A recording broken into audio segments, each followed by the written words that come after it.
अभी कोई political party आ जाए, आपके यहाँ चुनाव होने वाले हों, वो आपसे बोले जात, उसको आप वोट दे आओगे तुरंत। कोई आगे बोले फ्री में फलानी चीज दे देंगे, उसको भी वोट दे आओगे। धर्म की बात है, उसको भी आप वोट दे आओगे।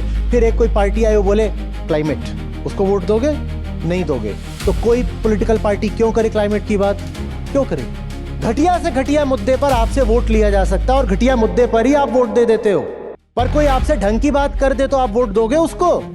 तो क्यों करे कोई आपसे ढंग की बात? अब पृथ्वी बर्बाद होती हो तो हो जाए।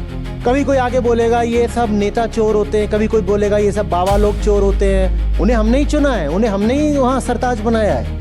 आचार्य जी, अभी इन्वायरमेंटल रिपोर्ट आई है 2026 की।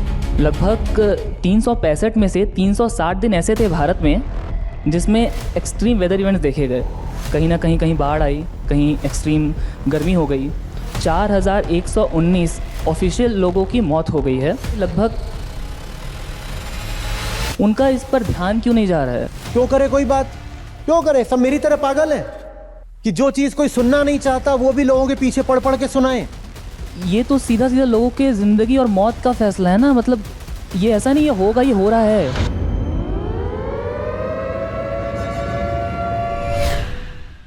जहां आपको सच दिखाया जा रहा हो, पूरी पृथ्वी का सच, आने वाली सब पीढ़ियों को खा जाने वाला सच, वहां आप नहीं देखना चाहते तो कोई क्या करे इसमें?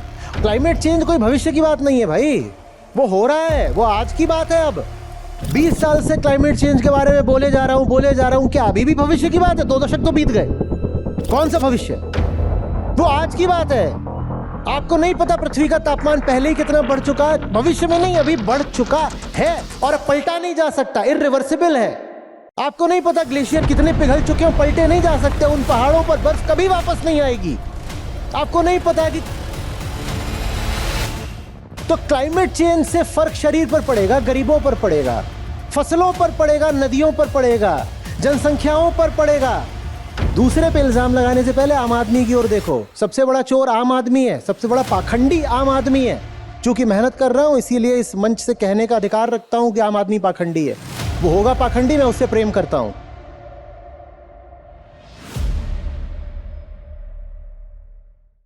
प्रणाम आचार्य जी। आचार्य जी, मेरा नाम तुषार है। आचार्य जी, हाल ही में अभी इन्वायरमेंटल रिपोर्ट आई है 2026 की। उसमें कुछ मुख्य बिंदु है, कुछ फैक्ट्स हैं जो मैं प्रस्तुत करना चाहता हूँ, तो कर सकता हूँ। पहला है आचार्य जी, एक्सट्रीम वेदर इवेंट्स। लगभग 365 में से 360 दिन ऐसे थे भारत में जिसमें एक्सट्रीम वेदर इवेंट्स देखे गए। कहीं ना कहीं बाढ़ आई, कहीं एक्सट्रीम गर्मी हो गई, कहीं भूकंप और भी बहुत चीज़ें। दूसरा है आचार्य जी, ह्यूमन एंड एग्रीकल्चर लॉसेस। लगभग 4119 ऑफिशियल लोगों की मौत हो गई है 2025 में ही एक्सट्रीम क्लाइमेट इवेंट्स के कारण। और आचार्य जी, लगभग 1,74,00,000 हेक्टर की जो फसलें हैं वो बर्बाद हो गई। किसानों को भारी नुकसान हुआ इसके वजह से।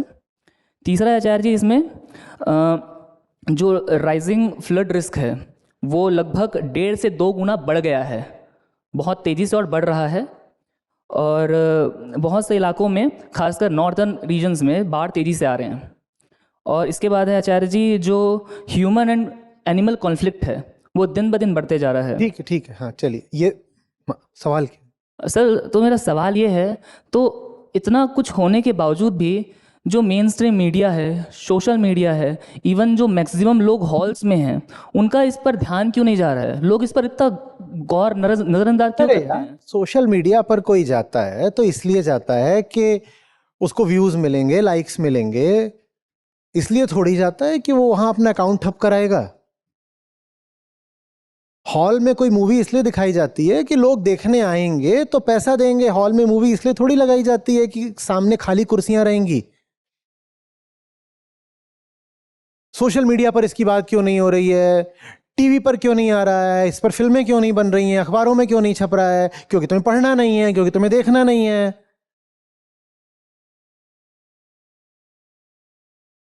अभी हाल में ये रिपोर्ट आई है, अभी हाल में एक फिल्म भी आई है। तुम कोशिश कर लो कि अगले 2 दिनों में तुम्हें उसका टिकट मिल जाए, नहीं मिलेगा, क्योंकि लोगों को देखनी है। और जब वो फिल्म चल गई तो अब उस तरह की 10 और बनेंगी, क्योंकि लोगों को देखनी है। अब तुम कहो ये हॉल वालों की गलती है, पीवीआर वालों की, या जो और चेन्स हैं थिएटर्स की, उनकी गलती है कि वो क्लाइमेट पर आधारित मूवी क्यों नहीं चला रहे। उनको अपना धंधा खराब करना है क्या? उनको भी अपना घर चलाना है भाई। वो कहते हैं जनता जो देखना चाहती है वही तो दिखाएंगे। जनता जो देखना चाहती है वो दिखा देते हैं।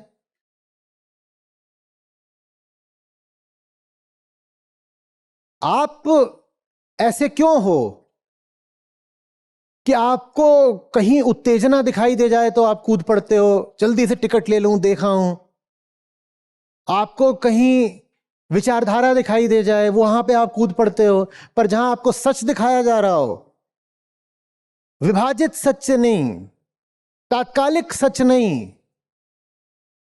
पूरी पृथ्वी का सच, आने वाली सब पीढ़ियों को खा जाने वाला सच, वहां आप नहीं देखना चाहते तो कोई क्या करे इसमें। और फिर जब आप नहीं देखना चाहते तो फिर पूरी दुनिया भर के जो नेता हैं वो भी इस मुद्दे पर कुछ काम नहीं करना चाहते।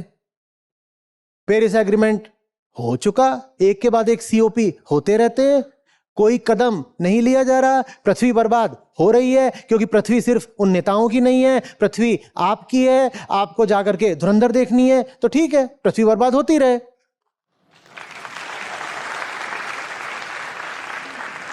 आचार्य जी, मेरा प्रश्न इसमें मेन ये है कि ये तो सीधा सीधा लोगों के जिंदगी और मौत का फैसला है ना। मतलब ये ऐसा नहीं ये होगा, ये हो रहा है। अहंकार खुद को बचाने के लिए किसी की भी बर्बादी बर्दाश्त कर सकता है। बर्दाश्त ही नहीं कर सकता, वो किसी को भी बर्बाद कर सकता है। यहां तक कि वो स्वयं को, माने अपने शरीर को भी बर्दाश्त कर सकता है अपने आप को बचाने के लिए। क्लाइमेट चेंज होगा तो असर तुम्हारे शरीर पर पड़ेगा, तुम्हारी जेब पर पड़ेगा, तुम्हारी मानसिक स्थिति पर पड़ेगा, तुम्हारे समाज पर पड़ेगा। ये सब बर्बाद किए जा सकते हैं और इनको बर्बाद करने से अहंकार बचता है। तो एक आतंकवादी अपने अहंकार को बचाने के लिए क्या करता है? वो जाके सुसाइड बॉम्बिंग कर लेता है। देखो क्या किया उसने। अहंकार ने अपने आप को बड़ा करने के लिए शरीर को ही बम से उड़ा दिया। किसके शरीर को? अपने ही शरीर को। अहंकार ऐसी चीज है जो अपने शरीर का भी सगा नहीं है, वो अपने शरीर का भी शिकार करता है। तो क्लाइमेट चेंज से फर्क शरीर पर पड़ेगा, गरीबों पर पड़ेगा, फसलों पर पड़ेगा, नदियों पर पड़ेगा, जनसंख्याओं पर पड़ेगा। अहंकार कहता है इन सब से मुझे क्या लेना देना, मुझे तो इस बात से मतलब है कि मैं महान हूं। अगर सब बर्बाद करके मैं ये दावा ठोक सकूं कि मैं महान हूं तो सब बर्बाद हो जाए। मैं महान हूं, मैं महान हूं, बस। क्लाइमेट चेंज कोई भविष्य की बात नहीं है भाई, वो हो रहा है, वो आज की बात है। अब जब मैं तुम्हारी उम्र का था उस समय पर क्लाइमेट चेंज लगता था भविष्य की बात है। आज से 10-20 साल पहले, 25 साल पहले कह सकते थे कि क्लाइमेट चेंज भविष्य की बात है। 20 साल से क्लाइमेट चेंज के बारे में बोले जा रहा हूं, क्या अभी भी भविष्य की बात है? 2 दशक तो बीत गए, कौन सा भविष्य? आपको नहीं पता पृथ्वी का तापमान पहले ही कितना बढ़ चुका है? भविष्य में नहीं, अभी बढ़ चुका है और अब पलटा नहीं जा सकता, इररिवर्सिबल है। आपको नहीं पता ग्लेशियर कितने पिघल चुके हैं, पलटे नहीं जा सकते। उन पहाड़ों पर बर्फ कभी वापस नहीं आएगी। आपको नहीं पता कि कार्बन डाइऑक्साइड कितने पार्ट्स पर मिलियन हो चुकी है और अब वहां से वो और ऊपर ही जाएगी, वापस सोखी नहीं जा सकती। वो आज की बात है। पर अहंकार उसको नहीं देखना चाहेगा, वो कहेगा मुझे दूसरी चीजों से ज्यादा मतलब है।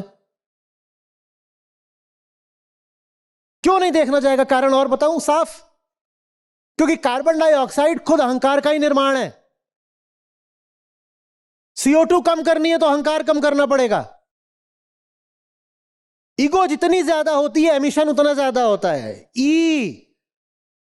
वो जो CO2 ई लिखा जाता है ना, CO2 इक्विवेलेंट तो चलो ठीक, वो CO2 ईगो है। अहंकार जितना ज्यादा होगा एमिशन उतना ज्यादा होगा।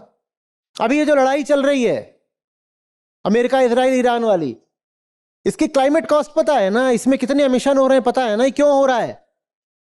राष्ट्रीय अहंकार है और धार्मिक अहंकार है और आर्थिक भूख है, और ये सारी चीजें अहंकार की हैं। ईसाई हैं, यहूदी हैं, इधर मुसलमान है, शिया मुसलमान। ये हुआ धार्मिक अहंकार। हम उन्नत राष्ट्र हैं, हम लिबरल राष्ट्र हैं, हम डेमोक्रेसीज हैं, और यहां थियोक्रेसी है। ये हुआ धार्मिक।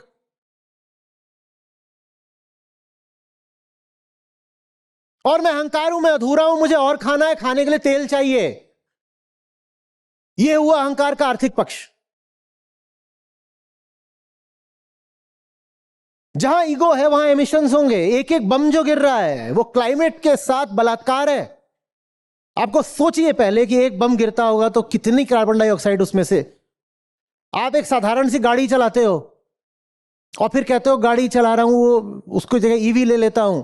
तो ये बताओ, ये जो फाइटर जेट उड़ रहा है ये कितना एमिशन करता होगा? गाड़ी का तो ईवी बना दोगे, टैंक का और फाइटर जेट का क्या बनाओगे? और वो कितना कार्बन फेंक रहे होंगे?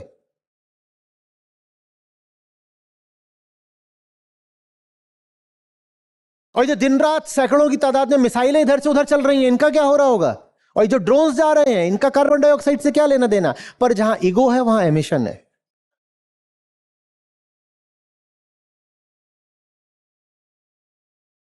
ये तीन ईज बिल्कुल साथ चलते हैं, ईगो, इमोशन, एमिशन।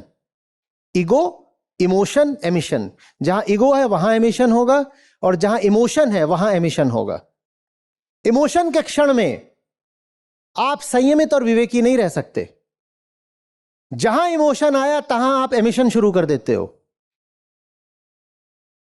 आप जब बहुत खुश होते हो तो आप कहते हो गाजा बाजा लगाओ और जनरेटर लगाओ और पार्टी करो और चलो सब गाड़ियां लेके चलो, एमिशन शुरू, उपद्रव शुरू। जब आप दुखी होते हो तब भी आप यही कहते हो चलो चाहिए कुछ करते हैं, कुछ करके आते हैं, खाते हैं, पीते हैं, उड़ाते हैं, फिर एमिशन शुरू। आपको किसी पर क्रोध आता है, आप उस पर जाकर के चढ़ बैठते हो, एमिशन शुरू।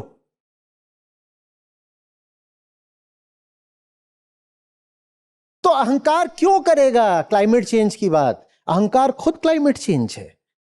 ईगो इज एमिशन, वो नहीं करने वाला बात। और आपने बड़ी मासूमियत से, बल्कि नादानी से सवाल पूछ दिया, पर क्लाइमेट चेंज की बात मीडिया क्यों नहीं कर रहा है? मीडिया वाले देव पुरुष हैं, उन्हें अपना चैनल बंद कराना है। क्यों करे कोई बात? क्यों करे? सब मेरी तरह पागल हैं कि जो चीज कोई सुनना नहीं चाहता वो भी लोगों के पीछे पढ़ पढ़ के सुनाए? नहीं करेगा कोई बात। अभी कोई पॉलिटिकल पार्टी आ जाए, आपके यहां चुनाव होने वाले हों, वो आपसे बोले जात, उसको आप वोट दे आओगे तुरंत। कोई आके बोले फ्री में फलानी चीज दे देंगे, उसको भी वोट दे आओगे। आ जाओ, धर्म की बात है, उसको भी आप वोट दे आओगे। फिर एक कोई पार्टी आई वो बोले क्लाइमेट, उसको वोट दोगे? नहीं दोगे। तो कोई पॉलिटिकल पार्टी क्यों करे क्लाइमेट की बात? क्यों करे? घटिया से घटिया मुद्दे पर आपसे वोट लिया जा सकता है और घटिया मुद्दे पर ही आप वोट दे देते हो। पर कोई आपसे ढंग की बात कर दे तो आप वोट दोगे उसको? तो क्यों करे कोई आपसे ढंग की बात? अब पृथ्वी बर्बाद होती हो तो हो जाए। किसी और पर दोष मत लगाया करो। कभी कोई आगे बोलेगा ये सब नेता चोर होते हैं, कभी कोई बोलेगा ये सब बाबा लोग चोर होते हैं, कभी चैनल वाले चोर हैं, कभी सोशल मीडिया पर सब लफंगे बैठे हुए हैं। दूसरे पे इल्जाम लगाने से पहले आम आदमी की ओर देखो। सबसे बड़ा चोर आम आदमी है, सबसे बड़ा पाखंडी आम आदमी है। वो ढंग का होता,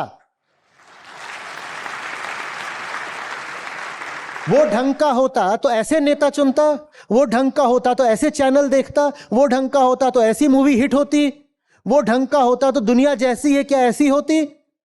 बोलो। तो किसी दूसरे को बुरा या गिरा बताने से पहले आम आदमी की ओर देख लिया करो। सबसे गिरा हुआ वही है। और जब तक ये आम आदमी, माने तुम और मैं, हम नहीं बदलेंगे, हम नहीं सुधरेंगे, तब तक हमें किसी दूसरे का दोष निकालने का कोई हक नहीं है। उन्हें हमने ही चुना है, उन्हें हमने ही वहां सरताज बनाया है। चैनल को टीआरपी से मतलब है, टीआरपी देने वाले तुम हो। तो मतलब यही कारण है कि हम देखते हैं कि आम आदमी विद्रोह तो छोड़ो, उल्टा उनको सपोर्ट करता है जो उनका शोषण कर अरे रहे हैं। भाई, वो आम आदमी के ही चढ़ाए हुए चढ़े हैं। वही यजर जी। चैनल एडवर्टीजमेंट पर चलता है, विज्ञापन दाता यही देख कर आता है कि इस चैनल को कितने लोग देख रहे हैं। तुम देख रहे हो इसीलिए उसको विज्ञापन मिलते हैं, उसी से उसकी कमाई है, इसीलिए चैनल चल रहा है। तुम घटिया चीजें देखनी बंद कर दो तो दुनिया में घटिया चीजें कम हो जाएंगी। पर जो चीज जितनी गिरी हुई है वो उतनी तेजी से फैलती है, फैलाने वाले हम हैं। सच्चाई तो आप तक लाने के लिए दिन रात मशक्कत करनी पड़ती है, आपका पीछा करना पड़ता है। गीता सत्रों में अभी न जाने कितनों ने अगले महीने के लिए रजिस्टर नहीं करा है, और वो तब है जब हम कह रहे हैं आ जाओ, जैसी तुम्हारी आर्थिक स्थिति जो भी कर सकते हो, अरे 25-50 जो तुम्हारे बहुत गरीब हो, हम उस बात का भी स्वागत करते हैं, आ जाओ, सबका सम्मान है। तो भी नहीं, यहां से फोन भी करते रहे, आ जाओ आ जाओ, गीता की बात हो रही है, ज्ञान की बात हो रही है, संतवाणी है, आ जाओ, नहीं आते।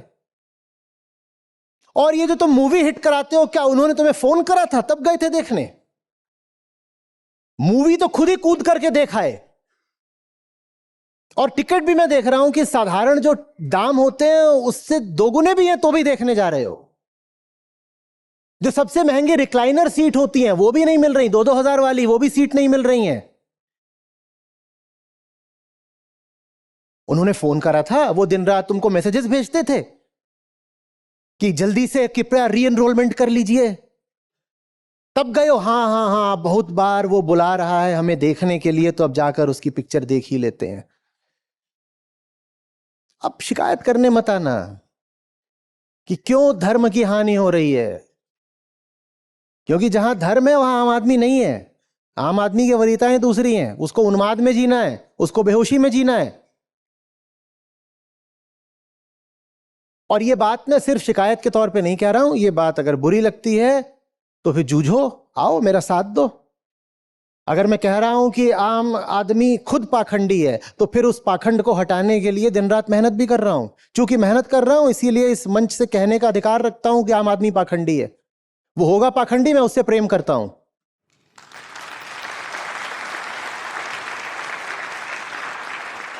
वो करता होगा मेरी उपेक्षा, मैं बार बार उसके पीछे जाता हूं। वो देता होगा मुझे गाली, में फिर भी उसके सामने हाथ जोड़ के खड़ा रहता हूं, चल मेरे साथ। तो ये कह करके भी कर्तव्य की इतिश्री नहीं हो जाती कि दोष चैनल का नहीं है और दोष सोशल मीडिया का नहीं है और दोष पॉलिटिशियन का नहीं है, दोष आम आदमी का। आम आदमी का अगर दोष है तो जाओ आम आदमी के साथ खड़े हो, उसकी नादानी हटाओ, उसका ज्ञान मिटाओ, उसका अंधेरा मिटाओ।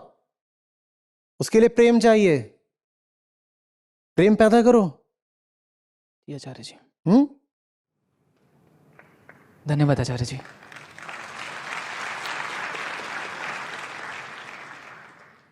आपको खुशी होगी इस नाते, जो हमारी अपनी ऐप है जिसमें हमारे गीता और बाकी सब कार्यक्रम चलते हैं, यहाँ पर बुद्ध हैं, गीता है, उपनिषद हैं, अष्टावक्र हैं। ये मुझे मिले, मेरी ज़िंदगी बदली, ये तुम्हें मिलेंगे, तुम्हारी ज़िंदगी भी बदलेगी। सच पूछिए तो मतलब लाखों नहीं तो कम से कम हज़ारों ज़िंदगियाँ तो हैं जो बिल्कुल बदली हैं। 2 लाख से अधिक गीता प्रतिभागियों के साथ जुड़े आचार्य प्रशांत ऐप पर पहला महीना बिल्कुल फ्री गीता मिशन का पूरा एक्सेस। ऐप पर आपको मिलेंगे नियमित लाइव सत्र, हर दिन आचार्य प्रशांत के विशेष संवाद, गीता कम्युनिटी का एक्सेस, गीता परीक्षा, चयनित समाचार, ऑडियो बुक्स, कोट्स और भी बहुत कुछ। गूगल प्ले स्टोर या एप्पल ऐप स्टोर पर आचार्य प्रशांत सर्च करें और अभी डाउनलोड करें। नमस्कार आचार्य जी, मैं डॉक्टर लोकेश हूँ। मैं यहाँ एम्स ऋषिकेश में हूँ। आचार्य जी, मैं यहाँ 8 सालों से हूँ और देख रहा हूँ कि एक ट्रेंड है कि लोग यहाँ पे आते हैं घूमने के लिए, और पहाड़ों पे जो कि यहाँ पे अच्छा एक चीज़ है, नेचुरल सीनरी अपने यहाँ पे है, सीनरीज हैं, तो वो लोग तो आ जाते हैं, उनको लगता है कि कुछ मुझे ब्रेक मिल जाएगा उन लोगों को। लेकिन यहाँ पे आने के बाद जो ट्रैफिक जैम होगा, जो प्लास्टिक कचरा फैलेगा, जो अब उनके लिए प्लॉट्स कटने लगे हैं हाइट्स पे, तो वहाँ से जो अब कह सकते हैं डिफॉरेस्टेशन हो रहा है, तो उसका नुकसान बहुत हो रहा है। मेरे कुछ हैं फ्रेंड्स, उनको मैंने जब इस बारे में पूछा, ऐसा कहते हैं कि हमें ब्रेक भी तो चाहिए, हम परेशान होते हैं। जहाँ पे वो रहते हैं दिल्ली हरियाणा में, वहाँ ये सब चीज़ें नहीं हैं। तो वो अपनी जगह ऐसा है कि उनके पास कोई ऑप्शन नहीं आने के अलावा। यहाँ के लिए ऐसा है कि यहाँ नुकसान बहुत हो रहा है। हालांकि पैसा मिलता है, टूरिज्म इंक्रीज हो रहा है, लेकिन उस चीज़ को बैलेंस नहीं कर पा रहे हैं दोनों ही लोग। तो ये इसके लिए बैलेंस हो भी नहीं सकती, कोई तरीका नहीं है, कोई बैलेंस नहीं है कि इतने लोग और जैसे लोग हैं उस तरीके के लोग यहाँ आएंगे और पर्वत बचे रह जाएंगे। बचे क्या रह जाएंगे? आप कह रहे हो, आप 8 साल से देख रहे हो, मैं 20 साल से देख रहा हूँ। मैंने 20 साल में ही भारी भारी तबाही देखी है यहाँ पर्वतों की। जी, ऋषिकेश वो है ही नहीं जो 20 क्या 10 साल पहले भी होता था। जो आप बैलेंस मांग रहे हो वही गलती है, बैलेंस संभव नहीं है। इतने सारे लोग और इस तरह के लोग, बहुत बुरी क्वालिटी और बहुत ज्यादा क्वांटिटी। कोई तरीका नहीं है कि ये यहां आए और पर्वत तबाह ना होंगे।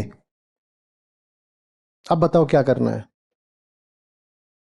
अरे कैसे लोग हैं जो यहां आ रहे हैं? कौन से लोग हैं जो गंदी नौकरियां कर रहे हैं, जिन्हें पता ही नहीं था वो कर क्या रहे हैं? किसी भी तरीके से उन्होंने कुछ पढ़ाई पूरी कर ली क्योंकि सब करते थे, फिर जाकर के कोई मीडियोकर डिग्री के साथ कोई मीडियोकर जॉब ले ली है।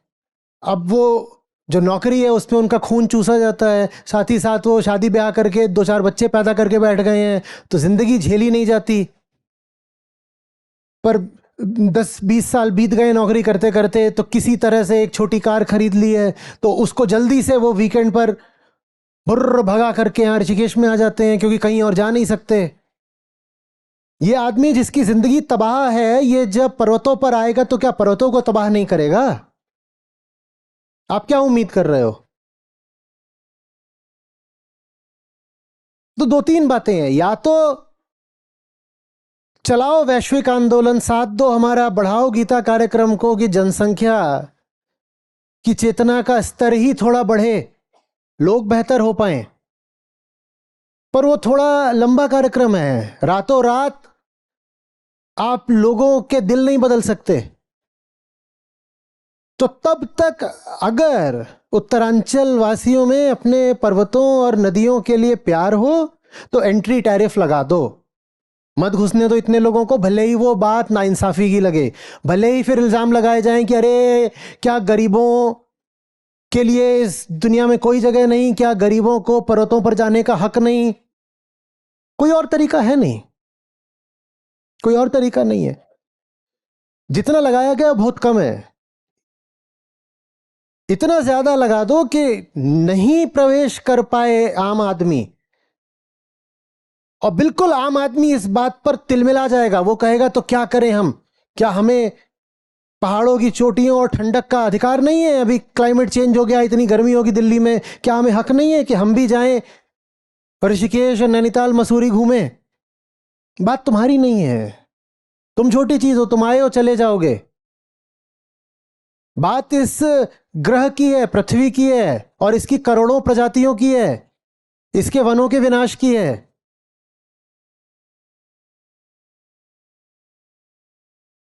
और अगर तुम्हें दिखाई दे रहा है कि तुम्हें अब दर्द हो रहा है, तो कम से कम इतना करो कि जनसंख्या और मत बढ़ाओ, तुम अपने दर्द को ही कोई सही काम करने का कारण बनाओ।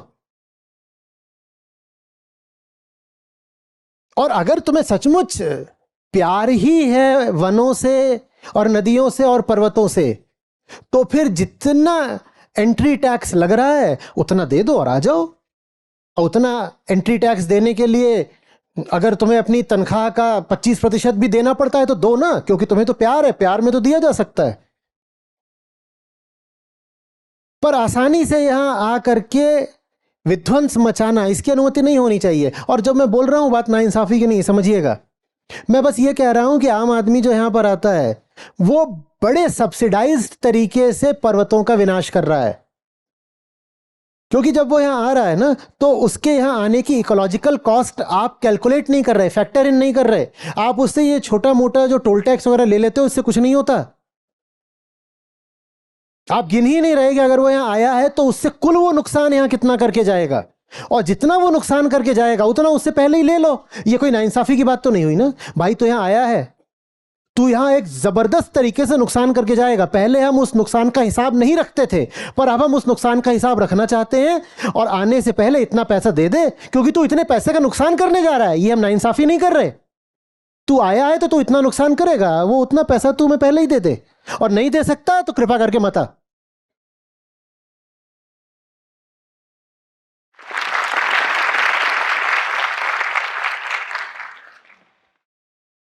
देखो, ये होना ही है। मैं जैसे बोल रहा हूं, बात अन्याय की और क्रूरता की लगेगी, पर ये हो ही रहा है।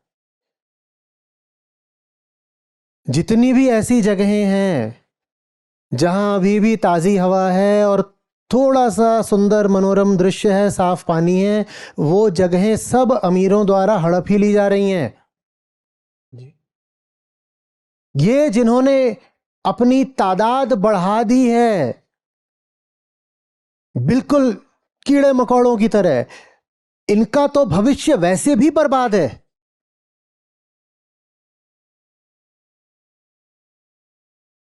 ये कितने दिनों तक पर्वतों का भी शोषण कर लेंगे?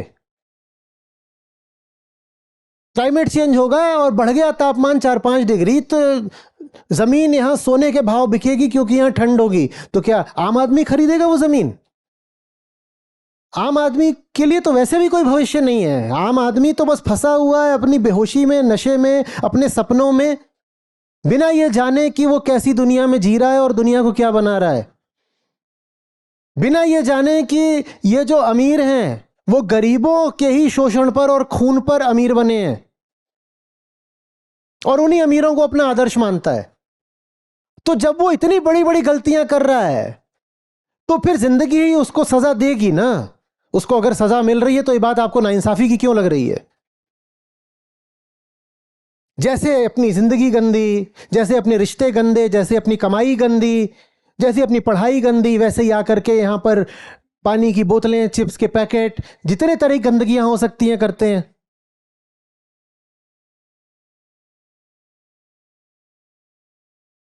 शिवपुरी वगैरह में चले जाओ, पता नहीं क्या हाल है।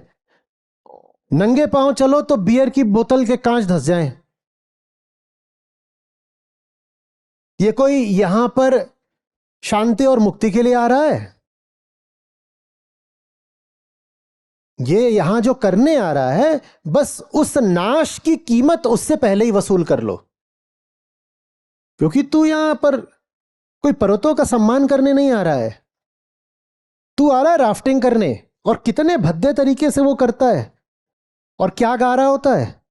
और गंगा के तट पर कोई बैठा है शांति के लिए, सामने से 4 राफ्ट निकलेंगे और बदतमीजी और अश्लीलता की इंतहा हो जाएगी। तू ये सब करने आ रहा है तो इसकी पूरी कीमत चुका के आ।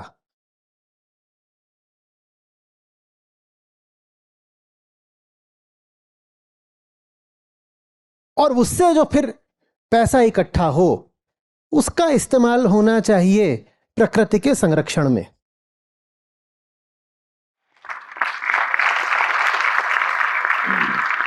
पर वो तभी हो पाएगा जब पहले प्रदेशवासियों के भीतर कोई प्रेम और सम्मान आएगा अपनी ही प्राकृतिक धरोहर के लिए। अगर प्रदेशवासी खुद ही तैयार बैठे हैं जंगल को, जमीन को और पानी को बेच खाने के लिए, तो फिर कुछ नहीं हो सकता। अगर जो पहाड़ का निवासी है वो खुद ही तैयार बैठा है कि सब बेच दो, मेरे पास भी तो पैसे की हवस है, तो फिर कुछ नहीं हो सकता। मैंने देखा है सर कि जिनको कुछ मिल रहा है पैसा, उनको अच्छा लग रहा होता है और लोग दुखी हो रहे होते हैं, क्यों आ गए हैं, क्यों आ गए हैं। मैं तभी बोल रहा हूं ना, आप जो बैलेंस मांग रहे हो नहीं मिल सकता। विनाश सुनिश्चित है। और यंग फोल्ड माउंटेन्स हैं ये जो है ना, ठोस नहीं है अरावली की तरह। ये भुरभुरे पहाड़ हैं, ये अभी भी बन रहे हैं, इनका कद अभी भी बढ़ रहा है।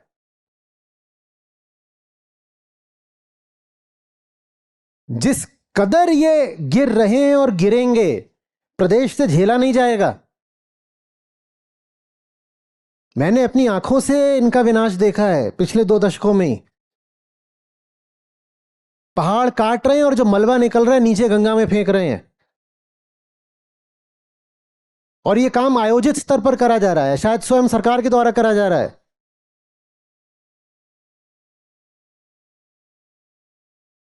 तुम्हें क्या लग रहा है ये पर्वत तुम्हें माफ कर देंगे? आप अगर प्रदेश के वासी हो और अपने ही पर्वतों के साथ ये व्यवहार कर रहे हो, तो जो दिल्ली, गुड़गांव, चंडीगढ़ से आए हैं ये तो अपनी अपनी गाड़ियां लेके भाग जाएंगे वापस। झेलना आपको है, ये पर्वत आपके हैं, इनको प्यार और संरक्षण आपको देना है, इन्हें बेचिए मत। और ये सिर्फ उत्तराखंड के नहीं है, ये पूरे भारत का जीवन है। हिमालय नहीं तो उत्तर भारत में वर्षा नहीं होने वाली। काट लो वनों को। उत्तर प्रदेश, बिहार, बंगाल, पंजाब, हरियाणा सब तरसेंगे पानी के लिए। पिघलने दो ग्लेशियरों को, हम देखेंगे नदियों में फिर जल कैसे बचता है। तो आप अगर अपनी प्राकृतिक धरोहर को बचा रहे हैं तो आप पूरे राष्ट्र पर एहसान कर रहे हैं। बचाइए इसको।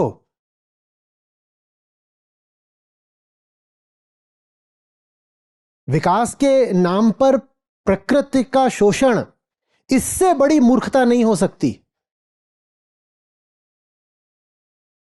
ये विकास नहीं है, ये पागलपन है, और ये इरिवर्सिबल पागलपन होगा।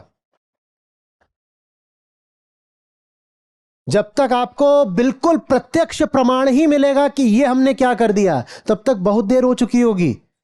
और वो प्रमाण हो सकता है 10-20 साल बाद नहीं, 2-4 साल में आपके सामने आ जाए। हाथ मले और सिर धुने लालच बुरी बलाए, माखी गुड़ में धस रही पंख रहे लिपटाए। अब कुछ नहीं हो सकता, अब मरेगी वो। मक्खी मत बनिए।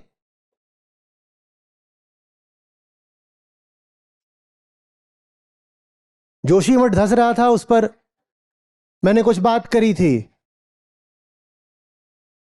कल गीता छात्रा मिली, कोई बोली मैं जोशीमठ से हूं। मैंने कहा अभी क्या हाल है? बोली बस अब मीडिया में नहीं आता, धस तो वो अभी भी रहा है। आज किसी ने मुझसे कहा कि ऋषिकेश को तो आपने भुला ही दिया। किसने कहा था?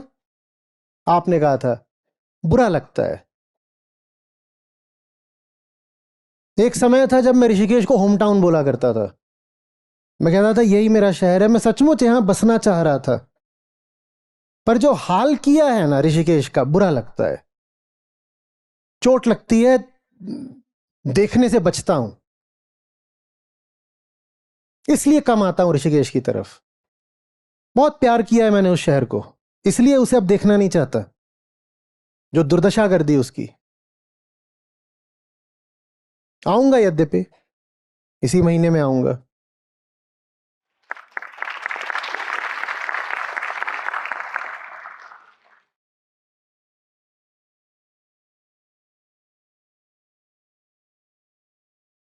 बैठिए।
आपको खुशी होगी इस नाते जो हमारी अपनी ऐप है जिसमें हमारे गीता और बाकी सब कार्यक्रम चलते हैं, यहाँ पर बुद्ध हैं, गीता है, उपनिषद हैं, अष्टावक्र हैं। ये मुझे मिले, मेरी ज़िंदगी बदली, ये तुम्हें मिलेंगे, तुम्हारी ज़िंदगी भी बदलेगी। सच पूछिए तो मतलब लाखों नहीं तो कम से कम हज़ारों ज़िंदगियाँ तो हैं जो बिल्कुल बदली हैं।